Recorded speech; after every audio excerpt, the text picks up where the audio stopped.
안녕하세요. 사랑하는 나은의 교회 교우 여러분, 그리고 하나님의 말씀을 같이 읽어가는 그리스도인 형제 자매된 교우 여러분, 오늘 우리가 함께 읽을 주의 말씀은 에레미야 49장입니다.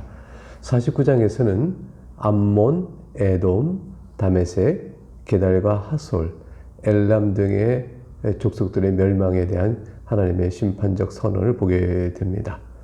1절에서 6절에서 먼저 암몬 자손에 대한 선언을 한번 읽어보도록 하겠습니다. 1. 암몬 자손에 대한 말씀이라. 여호와께서 같이 말씀하시되. 암몬 족속은 여러분 아시죠? 아브라함의 조카 롯이 그의 둘째 딸과 관계하여 낳은 아들 베냐민을 조상으로 한 족속입니다. 암몬은 영토 확장을 위해서 이스라엘과 종종 충돌했고요. 또 침입했고요. 또 바벨론에서 예루살렘이 멸망했을 때 참 기뻐했던 족속이었습니다.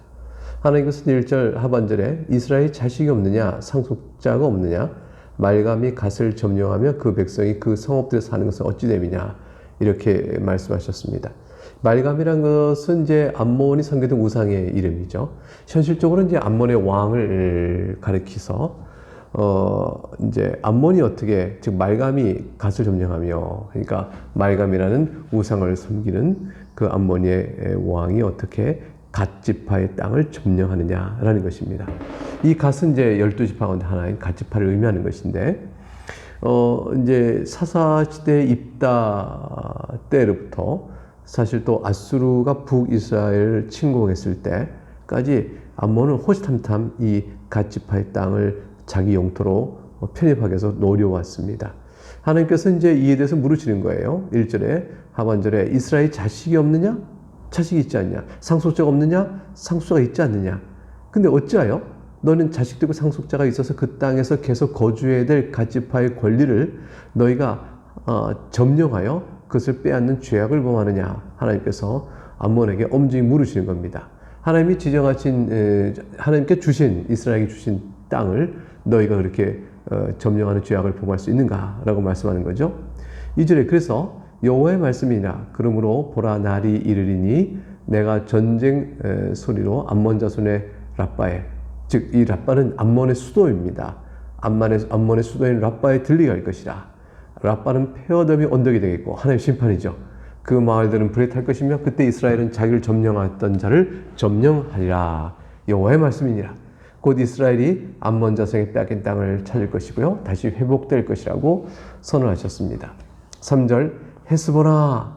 이 헤스본은 우리가 어제 본 48절에서 봤듯이 모압의 도시이기도 합니다. 그런데 암몬의 심판의 자리에 왜 헤스보나가 나오냐면 헤스본이 그 당시 암몬의 지배 아래 있었죠. 지금 모압과 암몬은 서로 영토 다툼을 또 했어요. 이거 모압은 이렇게 롯의 첫째 딸과 롯이 관계하여 낳은 후손들이고요. 암몬은 둘째 딸과 관계가 낳은 후손들인데 이 둘이 또 영토 싸움을 으르렁했죠. 헤스본은 때로는 모압으로 때로는 암몬에게 속한기도 했습니다. 이때는 이제 헤스본이 암몬의 지배 아래 있었던 것이죠. 헤스본아 슬피 울지어다. 아이가 황폐하였도다. 이 아이도 역시 지명 이름입니다. 근데 우리가 이제 잘 아는 아이는 이스라엘 백성이 출애굽하여 가나안 땅에 진입하면서 그때 이제 멸망시켰던 아이성이 있잖아요. 그 아이성은 아니고요. 요단강, 그 아이성 요단강 서쪽편에 있는데, 이 지금 말하는 암몬 지역의 아이는 요단강 동편에 있는 암몬의 도시를 의미합니다. 그러니까 암몬, 헤스보나 또 아이가 다 황폐하게 멸망할 것이라. 너희 랍바의 딸들아 부르짖으리라. 랍바는 암몬의 수도라고 했죠. 굵은 배를 감고 애통하며 울타리 가운데서 허둥지둥할지어다. 이 울타리 가운데는 말이 이제 애매하죠. 이 랍바 자체를 가리키는 거예요. 랍바가 이제 방어력이 잘 갖춘 천의 요새라고 자부하고 있었기 때문에 그 안에 있으면 우리가 보호받는 울타리다 이렇게 생각했던 거죠. 그러니까 너희가 랍바 안에서 보호를 받을 걸 생각하고 그 안에 있느냐? 거기서 허둥지둥할 것이라. 말감과 그 제사장들과 그 고관들이 다 사로잡혀 가리로다. 모압의 우상의 경우는 그모스와 그 제사장 고관이 살펴갈 것이라 했는데, 암몬의 경우는 암몬이 섬기는 우상인 말감과 그 제사장 그 고관들이 다 잡혀갈 것이라 말씀했습니다. 누구의? 바벨론에서 잡혀가는 것이죠. 바벨론이 유다를 멸망시킬 때 인근에 있는 모압이나 암몬도 다 같이 멸망시키는 거예요. 그래서 4절과 5절에 보면 암몬의 어리석음과 교만을 지적하시면서 심판을 경고하시죠. 패역한 딸아 어찌하여 골짜기 곧 내 흐르는 골짜기를 자랑하느냐. 네가 어찌하여 재물을 의뢰하여 말하기를 누가 내게 대적하여 오리요 하느냐.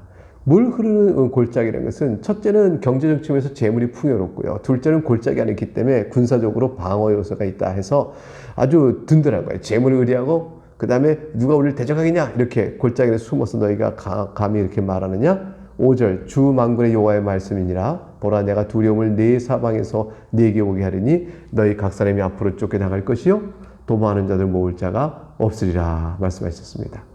6절에 그런데 암몬 자손이 이렇게 끌려갈 것인데 그러나 그 후에 내가 암몬 자손의 포로를 돌아가게 하리라.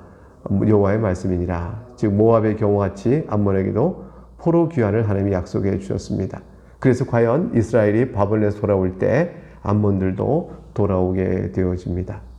7절부터 22절 길게 에돔에 대한 심판이 선언되어집니다. 에돔은 야곱의 형인 에서가 있죠.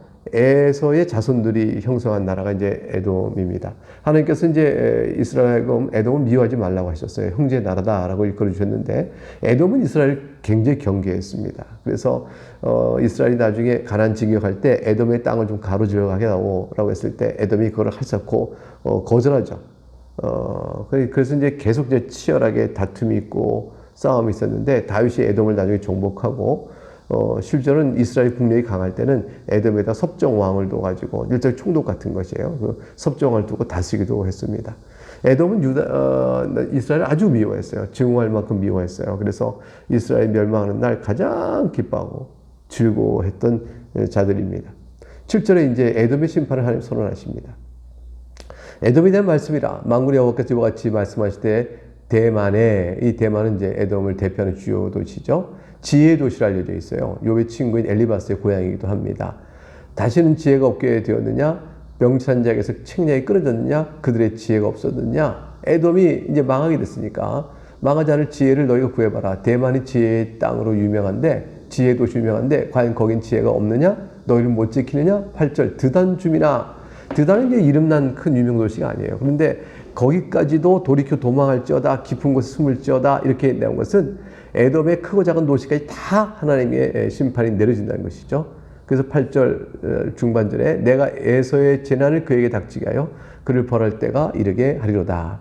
9절 포도를 거두는 자들이 네게 이르면 약간의 열매도 남기지 아니하겠고 밤에 도둑이 오면 그 욕심이 차기까지 멸하느니라. 포도를 거두는 자는 약간의 열매를 남기는 일이 있지 않느냐. 그러나 밤에 도둑이 오면 그것조차 남기지 않고 완전히 멸하게 될 것이라. 즉 바벨론이 오면 너희는 완전히 참혹하게 멸망을 당할 것이라는 것을 말씀하는 내용입니다. 그러나 내가 에서의 옷을 벗겨 그 숨은 곳이 드러나게 하였나니 그가 그 몸을 숨길 수 없을 것이라. 그 자손과 형제와 이웃이 멸망하였은즉 그가 없어졌느니라. 네 고아들을 버려도 내가 그들을 살리리라. 네 과부들은 나를 의지할 것이라. 네 고아와 과부가 많게 될 거라는 뜻이에요. 네 고아를 버려도 네 과부는 이렇게 된 말은 고아와 과부가 너희가 많을 것이니까 망하게 된 거죠. 용사들이 다 죽고 부모가 죽고 이런 것이죠. 그럴 때 고아들을 살리고 나를 의지할 것이라는 것은 하나님께서 이들이 나를 의지해야 될 만큼 고아나 과부가 많게 될 것이라. 그럼 내가 오늘 그들을 돌보겠다는 말은 사실 조소와 조롱입니다. 너희가 스스로 돌봐봐라. 그러니 너희 가운데 가능하겠냐라는 조소와 조롱의 말씀이시죠. 12절에 여호와께서 이같이 말씀하시니라. 보라 술잔을 마시는 습관이 없는 자도 반드시 마시겠거늘. 이 술잔은 여기서 형벌의 잔을 뜻하거든요. 이 형벌의 잔을 마실 일이 없는 자, 곧 하나님의 백성이에요. 하나님의 백성인 유다도 그 형벌의 잔을 마시고 망하게 되는 일이 있게 됐거늘. 하물며 네가 형벌을 온전히 면하겠느냐. 면하지 못하리라. 너는 반드시 마시리라. 너는 나에게서 형벌을 받지 않을 언약이 있는 자도 아닌데 에돔 네가 이스라엘도 멸망할 걸 너희는 형벌을 받아 멸망하지 않겠냐 이런 뜻이에요. 13절 여호와의 말씀이니라. 내가 나를 두고 맹사노니 보스라는 이제 에돔의 도시죠. 놀램과 치욕거리와 황폐함과 저주거리가 될 것이야. 그 모든 성읍이 영원히 황폐하리라 하시니라. 14절 내가 여호와에게서부터 오는 소식을 들었노라. 시절을 여러 나라 가운데 보내어 이르시되 너희는 모여서 그를 치며 일어나서 싸우라. 보라 내가 너를 여러 나라 가운데서 작아지게 하였고 사람들 가운데서 멸시를 받게 하였느니라. 바위 틈에 살며 산 꼭대기를 점령한 자여 스스로 두려운 자인 줄로 여김과 내 마음의 교만이 너를 속였도다. 네가 독수리같이 보금자를 높은 데 지었을지라도 내가 그리로부터 너를 끌어내리라. 독수리는 보금자를 높이 지으니까 얼마나 안전해 보여요. 그러나 하나님 끌어내리면 망하는 것이죠. 17절. 그래서 에돔이 공포의 대상이 된다. 에돔 자체가 힘이 세서 다른 나라를 위협한다는 뜻이 아니라 에돔이 망한 참혹한 꼴을 보니 이럴 일 어떻게 있게 됐나 해서 하는 말이에요. 그래서 그리로 지난 자마다 놀라며 그랬어요. 그 모든 재앙으로 말미암아 탄식하게 되리라. 이 끔찍한 일이 어떻게 된 일인가 다 두려워하는 마음에 갖게 됐다라는 일이죠. 그렇게 처참하게 멸망한다는 겁니다. 18절에 그 멸망의 상태를 소돔과 고모라에 빗대서 말씀하세요. 18절 여호와께서 말씀하시니라. 소돔과 고모라와 그 이웃 성읍들이 멸망한 것 같이 거기에 사는 사람이 없으며 그 가운데 머물러 살 사람이 아무도 없으리라. 19절 보라 사자가 요단강의 깊은 숲에서 나타났듯이 사자 이게 동물 사자예요. 어르렁거리는 사자가 나타났지 그가 와서 경관 처소를 칠 것이라. 내가 즉시 그들을 거기에서 쫓아내고 택한 자를 내가 그 위에 세우리니 나와 같은 자 누구며 나와 더불어 다툴 자 누구며 내 앞에 설 목자가 누구냐. 하나님께서 이제 사자가 나타날 때 그 강력한 힘처럼 그들을 칠 것이라고 빗대어 말씀하시므로 하나님이 심판하시는 능력과 권능을 맞서 싸워 그걸 아니라고 말하고 다툴 자가 어디 있느냐. 20절 그러므로 에돔에 대한 여호와의 의도와 대만 주민에 대하여 결심하시는 여호와의 계획을 들으라. 대만 주민과 에돔은 결국 같은 맥락이 되는 거죠. 대만이 에돔의 수도니까 양떼의 어린 것들을 그들이 반드시 끌고 다니며 괴롭히고 그 처소로 황폐하게 하지 않으랴. 그들이 넘어진 소리에 땅이 진동하며 그가 부르짖는 소리는 홍해에 들리리라. 홍해 바다까지 들릴 만큼 망하는 거죠. 보라 원수가 독수리같이 날라와서 그의 날개를 보스라 위에 쫙 펴는 날에 이게 지배하고 있지. 정복자 바벨론이 와서 독수리가 날개를 쫙 펴듯이 그들 완전히 지배하게 되는 날에 에돔 용사의 마음이 진토하는 여인같이 되려 하였으니 공포와 고통 속에 두려워 떨게 될 것이라. 하나님께서 에돔의 멸망을 이렇게 선언하셨습니다. 나머지 이어지는 부분에서는 다메섹의 멸망이 23절부터 27절까지 나오는데요. 이 다메섹은 이제 아람 국가예요. 아람 국가의 수도가 이제 다메섹입니다. 23절 다메섹에 대한 말씀이라 곧 아람에 대한 경고의 말씀이라는 뜻이죠. 하맛과 아르밧이 수치를 당하리니 이 다메섹, 하맛, 아르밧은 다 아람의 대표적 도시입니다. 이는 흉한 소문을 듣고 낙담함이니라. 바닷가에서 비틀거리며 평안이 없더라. 이 흉한 소문이 뭐예요? 정복을 바벨론 군대 모으고 정복 온다는 거죠. 다메섹의 피곤하여 몸을 돌이켜 달아나려 하니 떨림이 그를 움켜잡고 해산한 여인같이 고통과 슬픔이 그를 삼았도다. 사로잡았도다. 25절 어찌하여 찬송의 성읍 나의 즐거운 성읍이 버린 것이 되었느냐. 여기서 이제 찬송의 성읍에 나의 즐거운 성읍은 그냥 따옴표 하시면 돼요. 사람들이 다메섹을 가리켜서 이건 칭찬을 받을 만한 아주 부유하고 멋진 도시다. 나의 즐거움이 그곳에 있도다 하고 사람들이 다메섹을 가리켜 그게 칭송했던 표현인데 그 칭송의 표현을 직접 따오셔서 찬송의 성읍 나의 즐거운 성읍이라 사람들이 부르는 바로 그 성읍이 어찌하여 이렇게 버림바가 되었느냐라는 뜻이에요. 하나님이 다메섹을 즐거워한 뜻은 아닙니다. 26절 이는 만군의 여호와의 말씀이니라. 그런즉 그날에 그의 장정들은 그 거리에 엎드러지겠고 모든 군사는 멸절될 것이며 27절 내가 다메섹의 성벽에 불을 지르리니 베나닷의 궁전이 불타리라. 베나닷은 아람 왕의 이름이죠. 이 베나닷 이름을 가진 아람의 왕들이 성경에 몇 사람 등장합니다. 결국 아람 국가도 하나님께서 패망시키십니다. 지금까지 이제 주변의 10개, 이스라엘 주변의 10개의 나라들에 대한 심판의 선언을 하는 가운데 지금 애굽, 블레셋, 모압, 암몬, 에돔, 다메섹 6개를 했죠. 이제 나머지 7제와 8제, 게다가 하솔의 멸망이 이제 28절 33절에 이어집니다. 28절 바벨론의 느부갓네살 왕에게 공격을 받은 게달과 하솔 나라들에 대한 말씀이라. 여호와께서 이와 같이 말씀하시되 너희는 일어나 게달로 올라가서 동방 자손들을 황폐하게 하라. 이 게달은 이스마엘의 차자인 게달의 후손들이에요. 그러니까 너희는 그들의 장막과 양떼를 빼앗으며 휘장과 모든 기와 낙타를 빼앗아다가 소유로 삼고 그들 향하여 외치기를 두려움이 사방에 있다 할지니라. 이 게달도 이렇게 바벨론에서 멸망하고요. 30절 여호와의 말씀이니라. 하솔 주민아 도망하라. 멀리 가서 깊은 곳에 살라. 이는 바벨론 느부갓네살 왕이 너를 칠 모략과 너를 칠 계책을 세웠습니다. 하솔은 이제 동방에 있는 나라인데 구체적 위치와 특징이 분명하지는 않습니다. 솔로몬이 세운 요새인 납달리 지파의 하솔과는 다른 거예요. 그래서 이거는 아라비아 저기 동편 아라비아 광야 지방에 있던 한 작은 민족 국가라 할 것입니다. 여호와의 말씀이니라. 너는 일어나 고요하고도 평안히 사는 백성. 이게 이제 하솔 그 민족 국가를, 작은 부족 국가를 의미합니다. 너는 바벨론이죠. 바벨론아 여호와의 말씀이니라. 너는 일어나서 고요하고도 평안히 사는 백성, 곧 성문이나 문빗장 없이 홀로 사는 백성. 이 게달과 하솔이 이렇게 평안한 나라인데 그 나라를 치라고 말합니다. 그들의 낙타들은 노량물이 되겠고 그들의 많은 가축은 탈취를 당할 것이라. 내가 그 살적을 꺾는 자들의 사면에 흩고 그 제날을 여러 곳에 오게 하리라. 여호와의 말씀이니라. 이제 게달과 하솔은 나름대로 자기 나름대로 평화를 유지하고 이렇게 살고 있었지만 그렇다고 그들이 죄가 없는 건 아니죠.